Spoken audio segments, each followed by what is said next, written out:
They're all sort of banging each other behind the scenes. I feel good about this. Hello, everybody, and welcome to episode 16 of I Feel Good About This pod. I hope y'all are feeling good this week or feeling lots of feelings and talking about them. I just want to talk about something that gave me all of the good feelings last week, where I released an episode of the podcast and I got like a bunch of comments and a bunch of DMs about my makeup look. It's episode 15. It's sort of like a cool toned, like sort of silvery, grungy eye makeup look. And I got like a lot of people being like, oh my God, I love this makeup. Like, what did you do? Blah, blah, blah. Which like felt really good because it was kind of like a full circle moment for me personally, because I grew up being really obsessed with makeup. I'm still really obsessed with makeup, but and I like had considered in my life maybe becoming a makeup artist, before I got into the life that I have right now. One of the reasons that I didn't pursue it in a real way is like A, it's like really freaking hard, and B, I'm not sure I had the confidence to do it. But I love playing with makeup, and it was always something I was like, yeah, I would do my friend's makeup, do my makeup, whatever. But it was really like affirming to like have people be like, oh my God, this makeup is so great. Like, how do you do it? Let me know. So I actually ended up filming a makeup tutorial, how to do the makeup that I did last week. So I recorded it yesterday. I haven't put it up yet.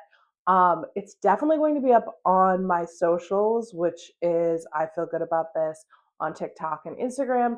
And I think I'll put it up on YouTube as well if people are interested. So I just want to thank you. It's a very fun thing for me because like I haven't really shared that interest with podcast listeners yet. So it's kind of fun to have a little offshoot and like have fun with makeup. It's inspired me to experiment more with makeup going forward because I kind of like reached a lull, and I did that makeup because I was like not in a great mood and I kind of wanted to like bring myself up and feel a little better and have a little fun. So yeah, just a long rant to say thank you. And I think I'm going to be doing more fun makeup stuff. So if you're into it, follow me on my socials. And I Feel Good About This pod. And yeah, let me know what kind of stuff you want to see as well. So now that that's out of the way, let's get into episode 16.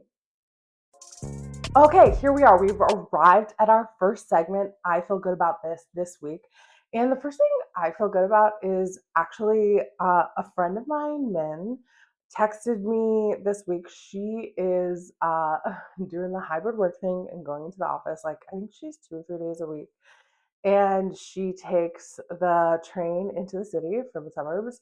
And she texted me, and I like woke up to this text, and it was like one of the most relatable moments because I knew exactly what she was talking about.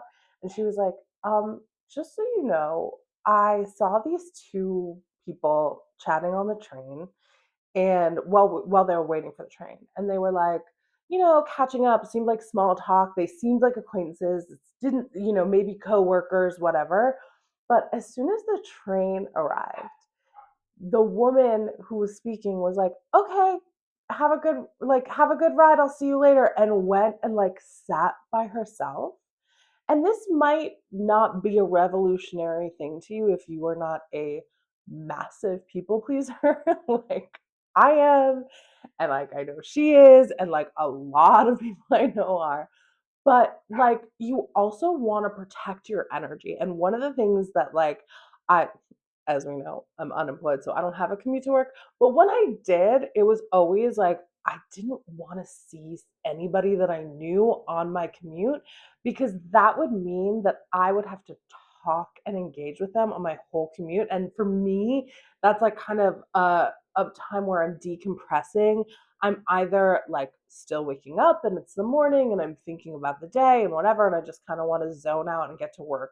Or I've been so verbal at work because hello, we've met, that like I kind of want to shut down on my commute home and I want to be quiet and I don't want to talk to anybody. So like I would go you know, save for like a few people, like your real work besties, but like acquaintances or people that you like, have to be nice to and have to make small talk with.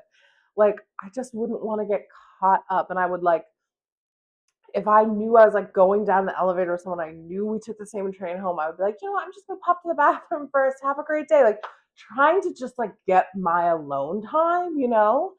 And the fact that Min and I were so unbelievably like gobsmacked by this woman's like confidence, her ability to set like kind boundaries and be like, it's been really nice chatting with you. I'm gonna go and like spend some time by myself. Like, she didn't say that. She was like, okay, have a great day. See you later. And it's like, why did I never think to do that? And like, if I do end up having another commute to work sometime when someone hires me, I'm like so inspired by this story of this stranger. And it's so funny because it's like she has no idea that there are two women like texting about her, being like, she's my hero. I respect the shit out of her.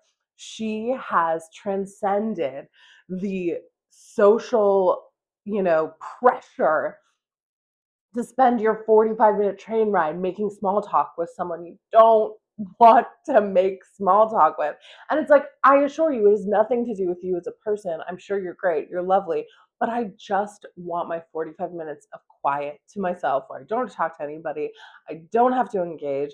I can listen to my music. I can zone out. I can get ready to go home and talk to my wife and be a good partner and make dinner and whatever. But alone time is so important. And sometimes when it gets snatched from you, like, you don't realize how fucking important it is. And I'm just this hero, this Shiro running around on the metro in Chicago has made a severe impact on me and Min. So shout out to her for giving us the tools to set boundaries and to find our own peace and quiet when we need it in like a kind, still thoughtful, and frankly people pleasing kind of way. So to our Shira on the subway, we love you. We feel so good about your confidence, and we're going to take that and we're going to use it in the future if we feel bold enough. The second thing I feel good about this week is keeping my Spotify wrapped between me and the select people I choose to send curated screenshots to. I don't want to share what I've been doing in my year of music, audiobooks, podcasts. Although, shout out to the people who had my podcast as one of their top 5 podcasts of the year. And I'm talking about either one. This podcast, I feel good about this. And I also have an audio only podcast with my friend Brandon called Movies We Missed. And there were some people who texted me that we were in their top 5. So I'm very, very grateful that you shared that information with us. And I'm so glad that you're liking it. Um, However,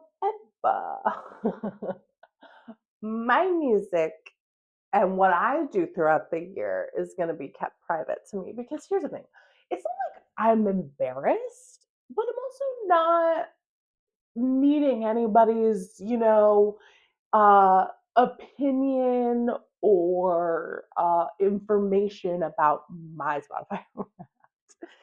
And I will say, it's kind of insane to have that data and realize it and be like, be aware. Like, one of the things that I was comparing with my friend yesterday, he was in the top 0.7% listeners for Beyonce. And I am in the top 0.4% for BTS listeners.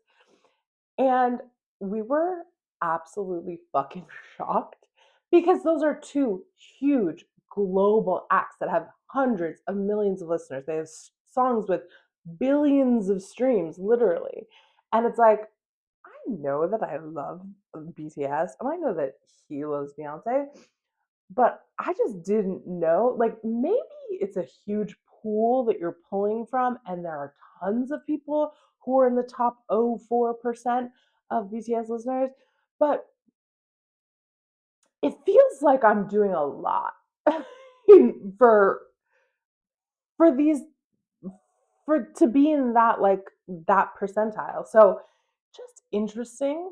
And again, that is the only piece of information that I will be sharing publicly. Look, if you guys are listening to the podcast and you have been a part of this podcast for a little while, you know I'm a big BTS fan.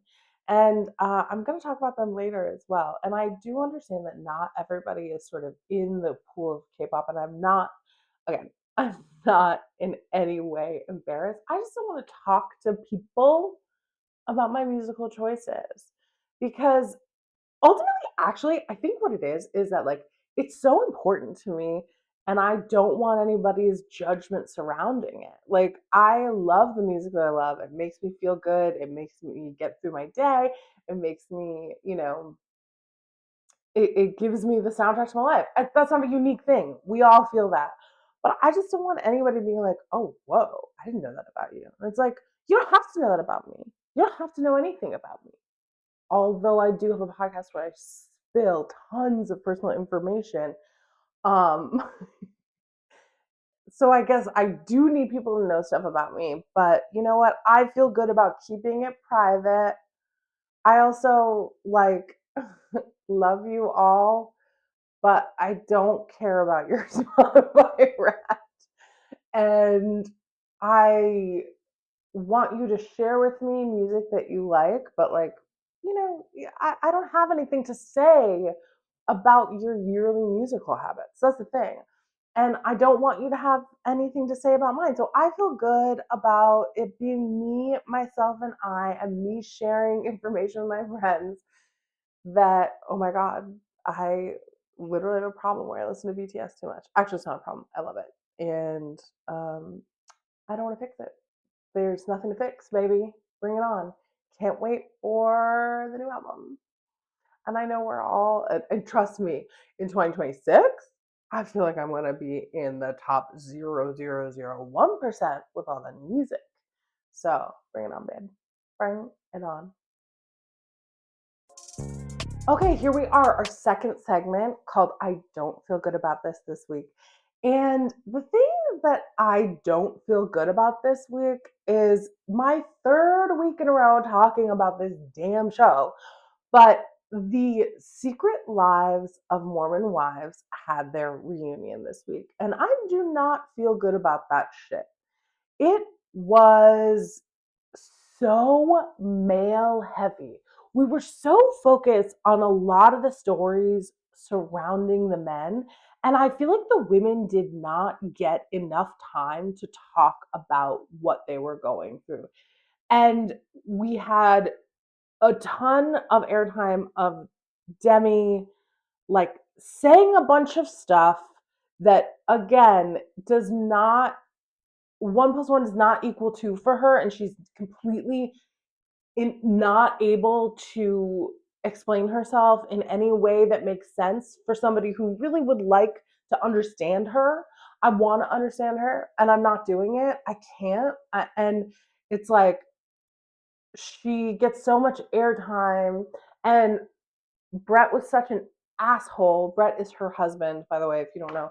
He was such an asshole the way he was talking to people.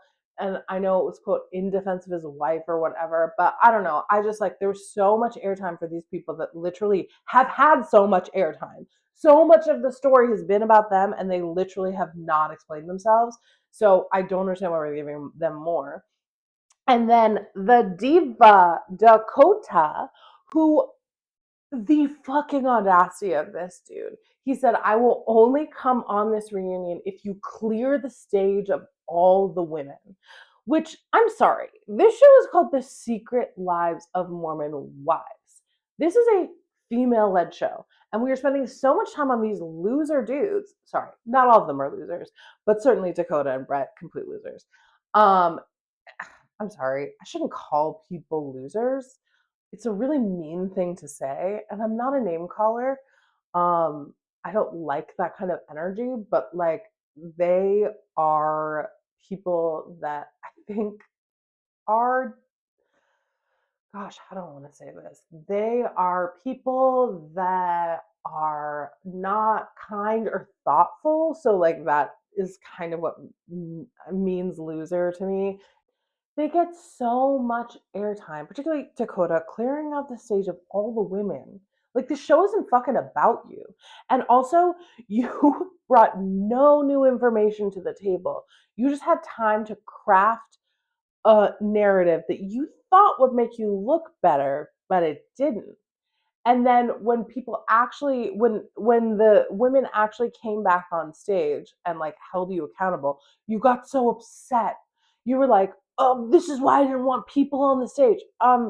So that they can tell you that what you did is fucked up and it hurt their family irrevocably. Like, I'm confused about what you thought you were doing. And I need you to go away because this show isn't about you. And you, I'm sure Hulu was like, please tell your story, Dakota, because they want the messiness. But I have a note for Hulu, which is center the women in these stories. It's literally supposed to be about them. If they want to talk about the men in their lives, go ahead. Please, I want to hear from them, not from these dudes of dad talk. I don't care. It's really tough for me to care about men in general. And when we are centering these patriarchal Mormon men, I am hitting snooze. I am having a nap. It just felt like a kind of wasted reunion. And I saw a TikTok, I believe it was from Michaela, and she was like, they filmed for 12 hours and then distilled it down into 1 hour, which seems kind of insane. Like, I feel like they maybe should have had more parts because some people really didn't get the opportunity to tell their story. And, anyways, it was not my favorite episode of the show.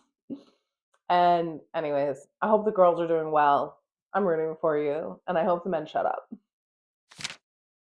Okay, the next thing I don't feel good about this week is some people's reaction to the dating rumors between BTS's Jungkook and aespa's Winter.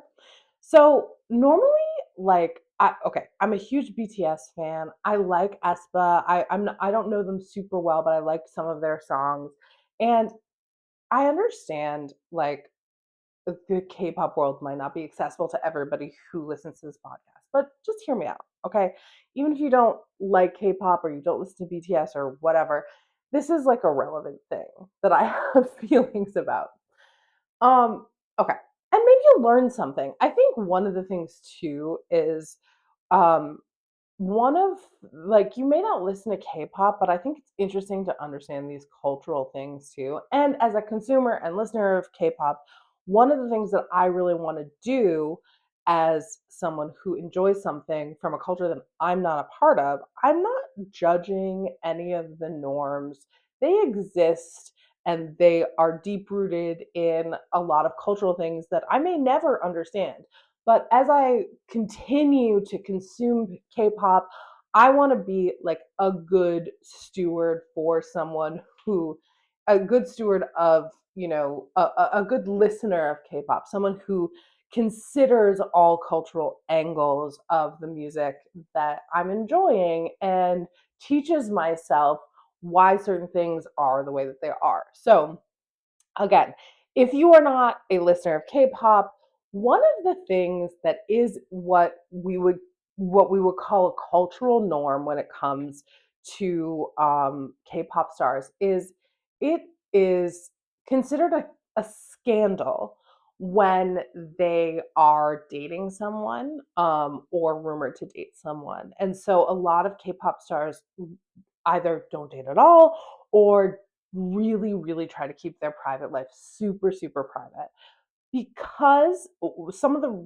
reasons are because, like, it in the past has been a career ending thing when people are dating someone and the world finds out. some fans get really, really, really upset and cancel that person. I think, at least this is just my perspective, I think that is changing slightly, maybe just as K-pop gains more traction on the global stage. I hope it's changing because I think that's really difficult. Um, as a human being. I mean, like, we all want to date and imagine being um, a really hot person in their 20s with access to really hot other people. Like, of course, you're going to want to bang all the K pop idols. When I tell you, if I was a K pop idol in my 20s and I looked like that, I was talented like that, and they do what I assume is they all secretly date each other under the scenes because they all know that they'll keep it quiet and they kind of understand each other's lifestyle. So I'm assuming that's what they all do. They're all sort of banging each other behind the scenes. Um, because again, they're human beings. Like, and you work really hard and your schedule is crazy. So when you get the time to like actually meet up with, you know, friends and have a good time, like your dating pool would be other idols, right? So I personally think that we should celebrate two musical powerhouses exploring each other's bodies. Like, wouldn't you want to do that? And I understand some people are really upset. And again, I'm not talking about like Korean fans in general. I don't want to pass judgment on how people, how culture interacts with their idols and their pop stars. That's not for me to judge. I'm talking about like international armies who are like doing all of this research, digging into people's lives. And I will say, ultimately, like, there are dating rumors that happen all the time. They usually miss me because I don't really care about that kind of stuff. I'm not really doing a deep dive into who's dating who, although it's fun. Like, I enjoy gossipy stuff and, you know, whatever. But this one's huge because I think there is some speculation about whether Winter and Jungkook have matching tattoos. And so it has made its way across my desk because it seems like a very legitimate sign that they're dating, which I'm like, I personally feel incredible about. This man is, I think, 27, 28. I'm not actually not sure how old Winter is, but like, I'm sorry, you have to enjoy your 20s, especially when you're hot and famous and rich. Like, my 20s were my sluttiest era, and I had so much fun. And I want that for other people. You know what I mean? And so I think we need to celebrate as a community these two hot people finding each other and probably sharing various lovely experiences. I don't know how deep it is. I mean, if they have matching tattoos, it feels like it's like a legit relationship and it's not just them sleeping together. So I hope they're enjoying their time. And I hope, and particularly like BTS and aespa is like a pretty big K-pop band that has, I think, global success as well. Like, let's let them enjoy each other's bodies and celebrate them because I hate to bring it to everyone, but you're not going to date either of them. And I know it sounds nice. I know it sounds like, you want to get lost in the delulu, and I encourage you to do that. But I also encourage you to come back down to earth and realize that a fantasy is a fantasy. And I hope they're both getting it in and having a good time and, enjoying their success and smashing like rabbits. All right, we are at our final segment. I don't know how I feel about this week. And the thing that I don't know how I feel about this week is going back to the beginning of the episode when I talk about my extreme people pleasing tendencies and needing to not let people down, which is very tough and something I struggle with. And I'm working on it, trying to be respectful and set boundaries for myself, also being there for the people that I want to be there for. But I have this thing where when someone calls me and I can't talk, but I can see that they're calling, I don't want to hit the decline button because then it sends them straight to voicemail, and then they are aware that I said no, not right now. I feel so fucking guilty about that. And so I usually let it ring through and I'm like, okay, remember to call this person later. Whether or not I do is up to me and the Lord because my memory is not great, but just know that I love you and I want to call you back. Um, However, like if I'm FaceTiming someone or I'm like have an important meeting and I forget to put my phone on like do not disturb, I gotta hit that decline button because when you're FaceTiming someone, the camera goes off and then you kind of I guess you could wait for it to ring through, but then I feel bad that the other person feels like I'm not listening to them or I'm not available. You see what I mean? This is like this is a me problem. But like so I do hit decline and then I think about it. I think about it for a long time. And I think about how I feel bad about it, and it takes me out of what I'm doing. So if I'm having like, and this applies to FaceTiming my friends and then having another friend call and having to hit decline, or what's been going on recently as I am on the job market looking for a job and I'm in interviews, and all of a sudden, like, my phone starts ringing, and then like my phone is also connected to my computer in a way that I don't know how to turn off. So then, like, if I'm on a Zoom call in the middle of an interview and my phone rings and I have to like quickly decline it, and you can hear it ringing, and it disturbs the vibe. And I'm really trying to be nice and personable and highlight my skills as a top candidate. But then I'm put into a spiral about how that person thinks that I'm being rude to them because I hit decline. And, I don't know how I feel about that because I really need to do some personal work. I even talked to my friend this week about how I had to decline a call from him because I was FaceTiming someone else. And I called him the next day and I was like, oh my God, like, I I'm so sorry that I had to hit decline. He was like, "Oh, I didn't even notice. Like, I would have never known if you hadn't told me." And it's like, why am I like this? Why do I have to be this way? People are okay that we're busy. And people know that we have lives and we're doing things, and sometimes we aren't always available, and sometimes that ring sort of messes with the stasis of what's going on, and you need to clear it so you can get back to where you need to be emotionally, physically, whatever. And people are fine with that. And my friends and family know that I love them and that I will, when I have the time, I will get back to them. And I know that rationally, but irrationally, inside of me, I think, okay, the person you just hit decline on is crying on the other end. And what an ego I have to think because I hit decline on a call, someone is hurt. I mean, there's just a lot of work I have to do around this. So I want to know, do other people spiral about this, or am I just like inherently internally broken? You know what I mean? So let me know in the comments if that's an issue for you, or if you're well adjusted and normal. I'd love to know both sides of the coin. Like, there are people who've come out the other side and, put their people pleasing to rest just a little bit, or if there are people who are in the same dramatic personal spiral that I am always in. So, let me know. I'd love to hear. Episode 16, done. We did it. It's over. And I know you're crying, and I'm a little sad too because every time this ends, I think, God, I should have had more to say, which I'm sure none of you are thinking. But I hope you enjoyed it. I enjoy it. I always enjoy it.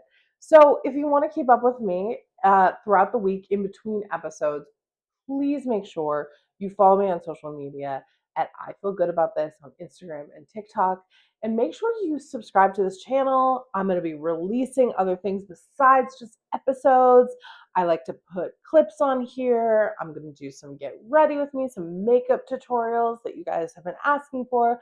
So you want to stick around, you want to subscribe because I'm trying to get to 500 subscribers. You want your friends to subscribe. Remind them that they can subscribe and not watch. It's just a subscription. They don't have to participate. However, they can, and they might be delightfully surprised about how much they enjoy, some of the topics we're covering on this thing. So, subscribe, get a friend to subscribe, and make sure you come back around for episode 17 next week. I love you. Thank you for being here. Thank you for listening. Have a great week. Bye.